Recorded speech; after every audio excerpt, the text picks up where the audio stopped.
Jackie with Fred Lorenzen at the Darlington Raceway, where Richard Petty, shooting for his first Southern 500 victory, is still in the lead. Freddie, you think he'll make it? Well, Chris, it looks real good. He's commanding the field right now with a full lap lead, and he's still pulling away. That's the lead car, Richard Petty's Plymouth. One lap behind in second place is the number 17 Ford of David Pearson. And in the same lap with him in car number 12, Donnie Allison. 2 laps down in fourth place is his brother Bobby Allison in the Chevelle, closely followed by Buddy Baker in the Dodge Charger. Right behind them is rookie Charlie Glotzback in the number 72 Dodge. Bobby Allison just ahead of Buddy Baker, and Allison's in trouble with the engine. Smoking there, and Buddy Baker starts to go past. We'll be back for more exciting Southern 500 action in a minute.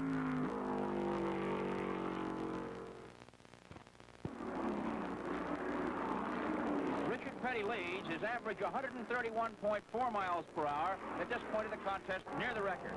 And here's Bobby Allison, now out of the race. Bobby, your strategy was working for a while, but why are you here now? We blew the engine, Chris.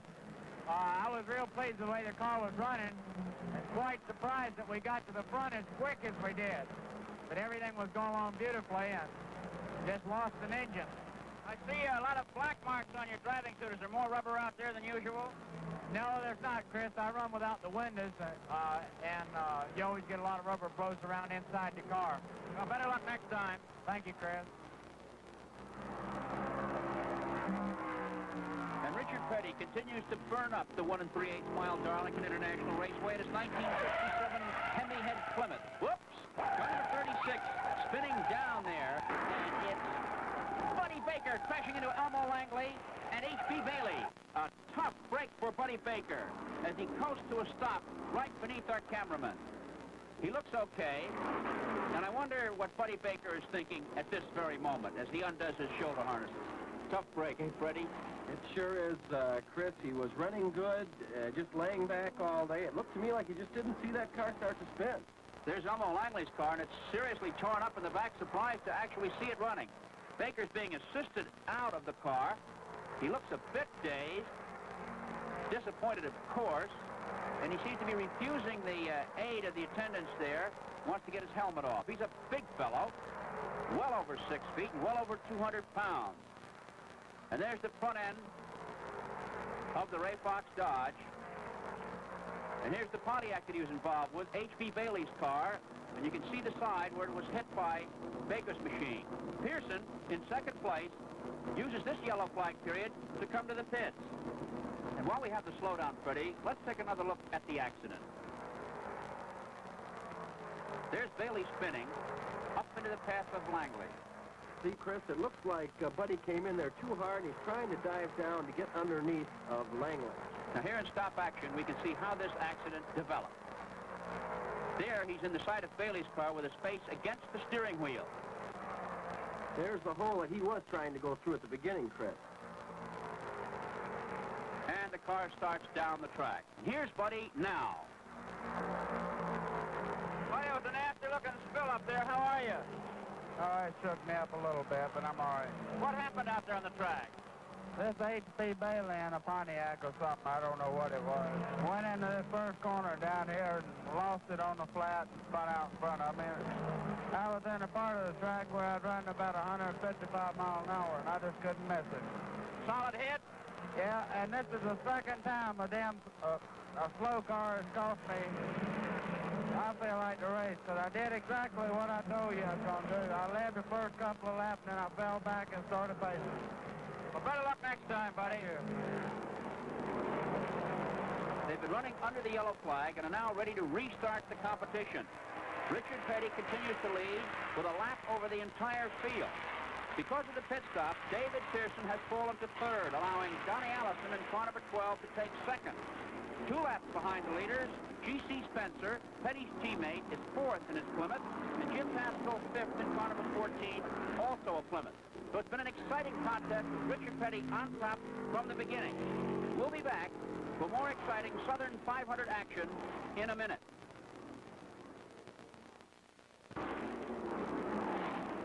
The Richard Petty pit crew, headed by his brother Maurice, stands out there watching their #1 one boy in car number 43, Richard Petty, set the pace out here. Coming up on Darrell Derringer in car number 26, following the last year's winner around the track, and he goes by him on the outside. And now comes up behind Donnie Allison in car number 12. Allison is his most serious challenger at this point, flying second, and he wants to put a lap on it. And put that lap on he does. Richard Petty seems to be invincible. Up, Paul Goldsmith wraps the wall, dives down low. Will he resume competition? No. His Plymouth pulls to the apron. It's a fatiguing kind of a race, isn't it, Fred? It sure is, Chris, and I think he just hit an oil slick or something there, but he hit the wall awful hard. Bud Moore, the rookie, lies 8th, doing a fine job in that Dodge Charger. One of the few drivers in big league competition that wears eyeglasses under his goggles. And here's leader Richard Petty now, coming into the pits as Maurice signals him to stay away from the inside wall. And this, of course, means inside tires, among other things. Why the 4-tire change, Fred? Well, Chris, it seems like that he has got such a commanding lead that Maurice, his brother, doesn't want to take a chance, I think, and they're just going to put new rubber on both sides. He's going to be able to really go when he goes out this time. And there's the 10-gallon fuel can that's used in all the pits here at Darlington. And Richard, with that ever-present rag in his mouth, waiting for the go signal. Lots of scurrying around. It takes a long time to change the tires on both sides of a car. They have to jack up first one side and then the other. And there's that hole in the pit wall Sam McQuagg left from his crash earlier today. And now Richard roars back into action. And despite the length of the pit stop, he still holds the lead. It's cut down to less than a lap now, though, Chris. Well, Donnie Allison's in a striking position here, as is David Pearson. Whoops, it's slippery out there. And more dirt track racing. Apparently there's oil on the track, right, Fred? Somebody has blown an engine down there. They haven't brought out the caution. I guess that they just think they'll wear the oil off. There it is now. That's right, Fred. One of the rules of stock car racing is that the track must be dry and adhesive. David Pearson has taken advantage of the yellow flag to make a stop, but Cale Yarborough is going in for him. A rather surprising maneuver. And there's David rubbing at his eye. Perhaps he's got something in his eye. At any rate, Cale Yarborough is now taking over a car that was tailored for another man. Is this a problem, Fred? It could be, Chris, but seeing they're both about the same size, and they both like to run a seat quite close to the wheel, so I think Cale will like the seat pretty well. Well, while they are drying the oil on the track, let's take a quick look at the finale of the annual Miss Southern 500 beauty pageant held before the race. This year's contest drew 21 of the Palmetto State's most lovely young ladies. And girls throughout the entire state of South Carolina shoot for this particular contest because it is #1 in their state. Freddie, you're a bachelor. How do they look to you? They sure look awful sharp to me, Chris. I haven't missed one of these since I started in NASCAR in 1960, and this year is one of the best. It's sure no place for a bachelor. And this contest is annually one of the crowd pleasers here at Darlington. The judges must have had a tough decision deciding on who to give the crown to this year.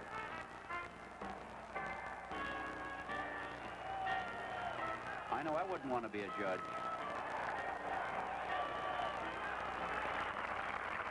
And there they've picked the winner. It's Miss Roxanne Copeland of Lamar, South Carolina, and the crowd likes the decision the judges made.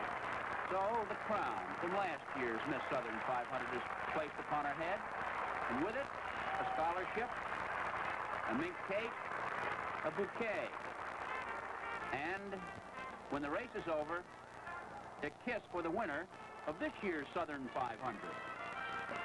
Race fans at Darlington come early, many the day before the race, and spend the night in the infield and have to shave by their car mirrors in the morning. Others who make a picnic of it cook for their entire family, many of whom sleep in trunks and under quilts that Grandma made, on a very hard hood of a car or on the ground. Stock car racing is a family sport, and for the children, a ready-made playground beneath the scoreboard in the middle of the infield.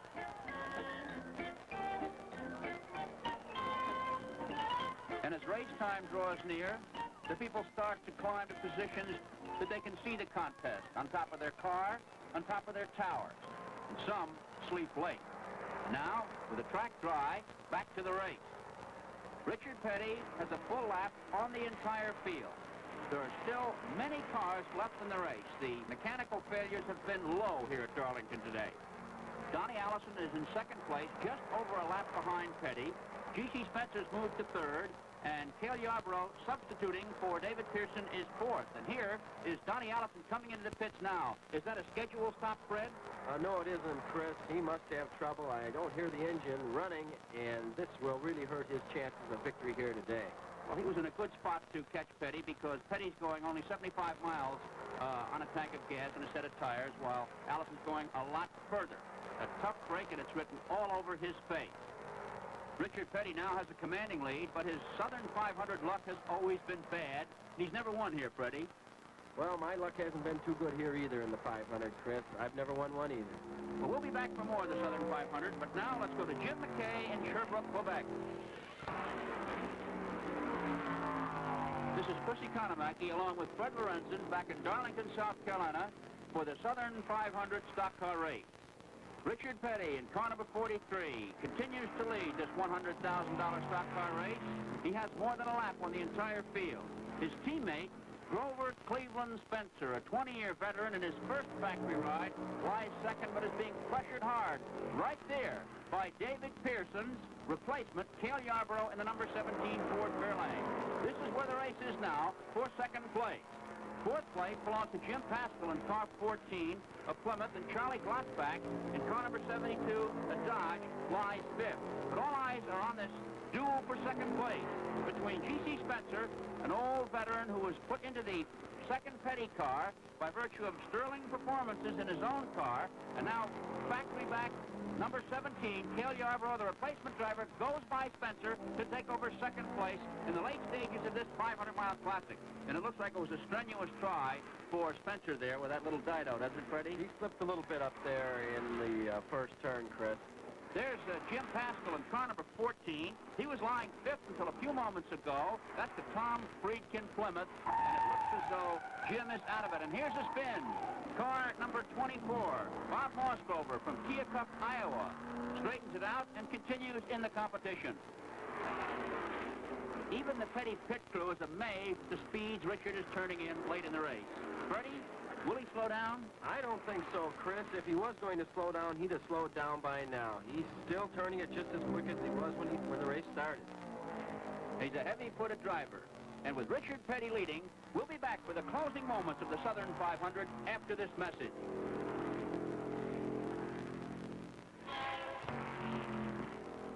Richard Petty, car number 43, scoring a runaway in the Southern 500, comes down to take the white flag, signifying one lap to go.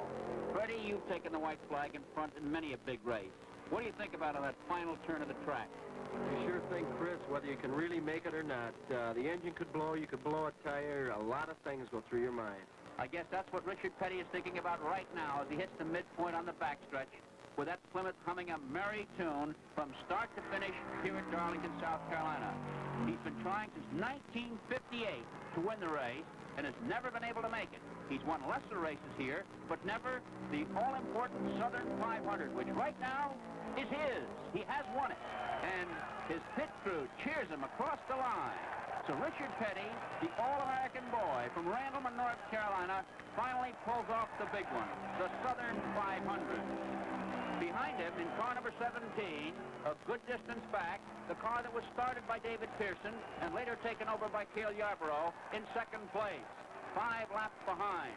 Then, in third place, Petty's teammate, G.C. Spencer, in car number 42, also 5 laps behind. And here comes Richard Petty, the winner, to our camera position.